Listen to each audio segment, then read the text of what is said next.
This episode is presented to you in the form of an audiobook. Every problem you face in life has one simple cause. You care too much about what others think of you. This concern for others' opinions is the root of your unhappiness. Today, we're diving into the book, The Courage to be Disliked, co-written by Japanese philosopher and psychologist Ichiro Kishimi and author Fumitake Koga. For both, internal worry is always linked to the outside world. They explain, there is no such thing as worry that is completely defined by the individual. So-called internal worry does not exist. Whatever the worry that may arise, the shadows of other people are always present. Kishimi and Koga argue that all of life's problems can be easily solved and that life only seems complex because we make it so. According to them, the only thing you need to find happiness is the courage to be disliked.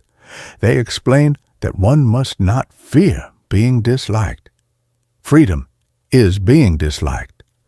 Liked by others, it's not that you lack confidence, you simply lack courage.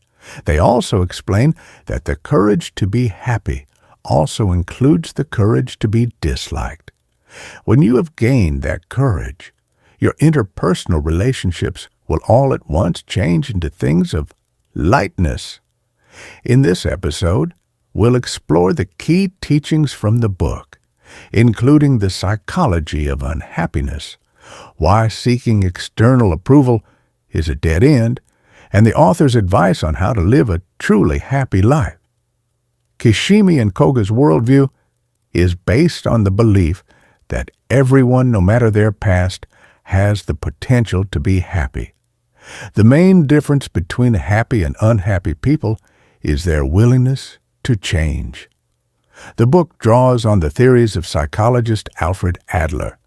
Adler believed that the self is a unified whole. Our body, mind, emotions, and both conscious and unconscious thoughts all work together toward a common goal. According to Adler, everything we think, do, or feel is directed toward achieving that goal, even if we're not fully aware of it. In Adler's view, goals don't just affect our happiness, they shape who we are. This perspective suggests that the goals we set drive our sense of self. Kishimi and Koga expand on this. They explain that Adler doesn't focus on fixed personality traits, but looks at people through the lens of their lifestyle. For Adler, your habits, emotions, and thoughts make up a lifestyle you chose at some point and continue to choose because you believe it's the best way to reach a goal. For example, Kishimi and Koga would argue that there's no such thing as a truly antisocial person. Instead, they see antisocial behavior as a choice, a way of pursuing certain goals. Kishimi and Koga take this idea further by suggesting that the goals we set not only influence our actions, but also shape our emotions. First, you decide what you want, and then you create the emotions that will help you achieve it. For example, imagine someone wants a job but becomes so anxious about the interview that they can't prepare or even attend. They think that if their anxiety went away, they'd have a better chance at getting the job. However, Kishimi and Koga would argue that the person's true goal is to avoid the interview, so they create the emotion of fear. The person doesn't really want the job. Their true goal is to simply avoid the risk of failing the interview, and fear helps them to that. Kishimi and Koga also address the argument that past trauma can stop people from finding happiness. They counter by saying that not everyone who experiences trauma is stuck in it. For example, while negative childhood experiences may influence your goals, they would argue that it's still up to you to decide what goals to pursue and how to live to achieve them. In the book, they write that No experience is in itself a cause of our success or failure. We do not suffer from the shock of our experiences, the so-called trauma, but instead we make out of them whatever suits our purposes. We are not determined by our experiences, but the meaning we give them is self-determining. They also explain that no matter what has occurred in your life up to this point, it should have no bearing at all on how you live from now on. That you living in the here and now are the one who determines your own life. So, if happiness is within our control, why would anyone choose unhappiness? Kishimi and Koga argue that unhappiness is actually a strategy some people use to reach their goals. As we've explained, the authors believe that the goals we set influence our emotions. They argue that occasional unhappiness is normal because everyone feels disappointed or frustrated at times. However, those who are always unhappy are often driven by one constant frustrating goal, and this frustrating goal is related to their relationships with others. This is an important point because Kishimi and Koga suggest that your overall happiness depends on the goals you set for your relationships. In other words, what are you trying to achieve in your connections with others? The answer to that question shapes how happy you are. So, your emotions and sense of self are shaped by the goals you set, and the goal that most affects your overall happiness is the one you set for your relationships with others. Kishimi and Koga explain that there are two main goals when interacting with others: seeking their approval or aiming to make a positive impact in their lives. Kishimi and Koga argue that unhappy people often make gaining approval from others their main goal. Unhappy people believe that true happiness comes from being seen as good by others. Whether this approval comes from a teacher, parent, or society, it always leads to the same result: unhappiness. Essentially, unhappy people believe that being liked by others makes them a good person. Many would argue that the desire for approval and seeking validation is a natural part of being human. However, Kishimi and Koga explain that this is a mistaken view. They explain that humans don't seek approval to find happiness. We find happiness in approval because it satisfies a deeper need within us. So, why is it that people seek recognition from others? For Kishimi and Koga, in many cases, it is due to the influence of reward and punishment education. Kishimi and Koga point out that even when unhappy people manage to gain the approval of others, it comes with a heavy price. In their pursuit of validation, they end up living according to someone else's expectations. In doing so, they end up sacrificing their freedom and ultimately their happiness in the process. They explain to live one's life trying to gauge other people's feelings and being worried about how they look at you, to live in such a way that others' wishes are granted. There may indeed be signposts to guide you this way, but it is a very unfree way to live. Now, why are you choosing such an unfree way to live? You are using the term desire for recognition. But what you are really saying is that you don't want to be disliked by anyone. Unless one is unconcerned by other people's judgments, has no fear of being disliked by other people, and pays the cost that one might never be recognized.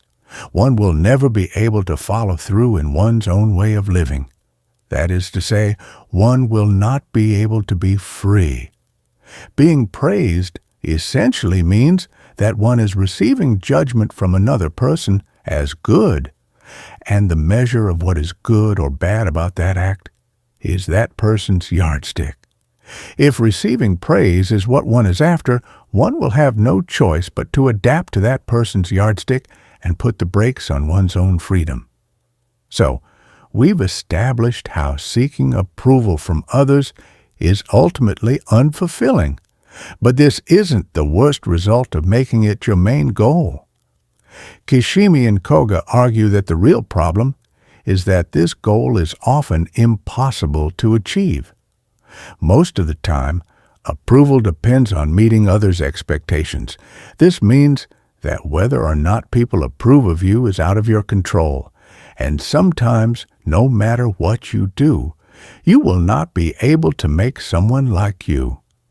Kishimi and Koga explain that when earning approval becomes impossible, unhappy people often react by setting a new goal. Instead of continuing to chase something impossible, they choose to stop trying altogether. They give up on trying to gain others' approval. In doing so, they create negative emotions like fear and self-hatred to justify their decision not to try. However, as Kishimi and Koga explain, these people are still letting their lives be controlled by the unattainable goal of approval. By giving up, they don't truly let go of this desire. They only make their emotional attachment to it stronger. This deepens their unhappiness as they continue to feel the pain of failing to reach something they've basically given up on. The second goal they adopt is convincing themselves that something about them is flawed, which makes it impossible for others to like them.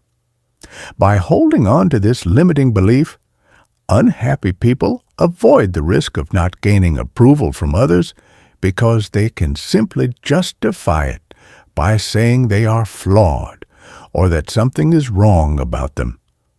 However, this keeps them trapped in a hopeless, miserable life as they now believe they don't have the power to change whatever they think is flawed. Additionally, Kishimi and Koga explain that the need for external approval doesn't just impact unhappy people's self-esteem, it also prevents them from forming healthy relationships. The main reason for this is because unhappy people often view life as a competition. They see others as rivals. In other words, if someone else succeeds, it means they have failed. This happens because approval is often conditional. It depends on actions. Some people may like you for being funny, others for being generous, and some for your career achievements. These are tough standards to meet, and no one can do them all perfectly. So naturally, someone else may earn approval better than you. When others succeed, they raise the expectations, making it harder for you to gain the same approval. Kishimi and Koga explain that seeking external approval is a zero-sum game. The more someone else succeeds, the worse you appear by comparison. In other words, pursuing approval from others turns life into a competition with winners and losers. This leads unhappy people to fear the success of others, and it may even cause them to celebrate their failures rather than offering them support. And this behavior is what prevents them from forming healthy relationships. Kishimi and Koga explain that once one is released from the scheme of competition, the need to triumph over someone disappears. The second reason why seeking approval harms relationships is because unhappy people believe relationships are founded on sacrifice. An unhappy person's need for approval can also damage their relationships by making them feel entitled. Kishimi and Koga argue that because unhappy people spend their lives trying to meet others' expectations, they become resentful when others, especially those close to them, don't meet their expectations in return. The authors explain that an unhappy person feels wronged when they do something nice for someone and don't receive the gratitude or appreciation they expected. For example, imagine someone throws a surprise birthday party for a friend only to be offended when the friend doesn't do the same for them. In this case, the person organizing the party is really just using the friend to get something in return. If the friend feels pressured to reciprocate but doesn't want to, then that's when resentment begins. Now that we've covered how seeking external approval can negatively impact your life and relationships, let's examine the alternative and look at Kishimi and Koga's advice for living a happier life. Kishimi and Koga suggest that instead of seeking approval, happy people focus on helping others. They find true joy in contributing to the well-being of those around them. For them, happiness comes from genuinely believing that they are useful to someone. Kishimi and Koga argue that as long as happy people believe they are helping others, they don't worry about what others think of them. They argue that you must decide for yourself what being useful means. Once you figure out what's truly meaningful for your life, anything else will feel like a waste of time, even if you meet others' expectations but don't feel useful, then you won't find happiness. They explain that if one really has a feeling of contribution, one will no longer have any need for recognition from others, because one will already have the real awareness that I am of use to someone, without needing to go out of one's way to be acknowledged by others. In other words, a person who is obsessed with the desire for recognition does not have any community feeling yet and has not managed to engage in self-acceptance, confidence in others, or contribution to others. For happy people, helping others isn't a selfless sacrifice. It's something they do mainly for their own benefit. While this might sound selfish, Kishimi and Koga argue that it's perfectly fine if your purpose in life is to make yourself happy.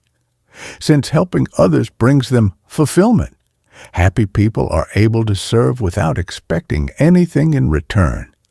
Additionally, according to the authors, the desire to help because it makes you happy is a much stronger motivator than doing so simply because it's the right thing to do. That is because pursuing self-sacrifice to be seen as a good person is just another form of seeking approval. Kishimi and Koga also argue that anyone can find happiness by realizing that just by existing, they bring joy to others. Humans naturally care about each other, and simply being around others can be fulfilling without needing to do anything extraordinary. Building on this idea, happy people believe that all humans have value, even if they haven't done anything good with their lives. Because of this belief, they can accept themselves fully, even if they've made mistakes or aren't as well adjusted as others. They understand that their presence is valuable to those around them. This makes them feel good about themselves despite their imperfections. While Kishimi and Koga acknowledge that some people do more good than others, they point out that unlike unhappy people who may see the success of others as a threat, happy people celebrate it. Since happy people believe that everyone can make others happy just by being there, they see no need to view life as a competition. The success of others cannot diminish their own worth as human beings.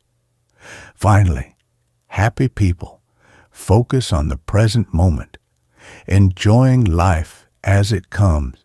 Kishimi and Koga believe that we all have the ability to choose happiness at any given moment.